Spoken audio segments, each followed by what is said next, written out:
Какво причинява стриите и можете ли да ги премахнете? Здравейте, аз съм Цветелина Димова, вашата лична акушерка.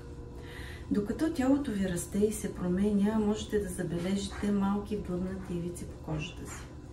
Това може да са стрии.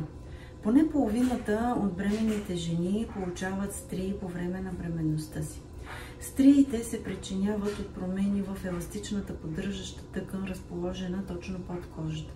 Можете да ги забележите около корема си по-късно през бременността, когато коремът ви се разширява и променя, за да поеме растящото ви бебе. Можете да ги видите също така по задните си части, по бедрата и по гърдите. Генетиката също увеличава шансовете ви да получите стрии. Ако майка ви или сестра ви са имали стрии, е по-вероятно и вие да ги получите.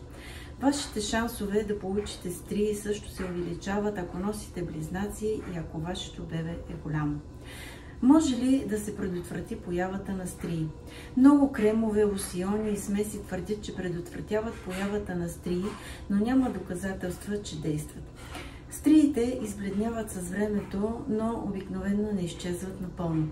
След раждането на вашето бебе можете да говорите с дерматолог за локални лекарства или за лазерно лечение на стриите, които може да ги направят по-малко забележими.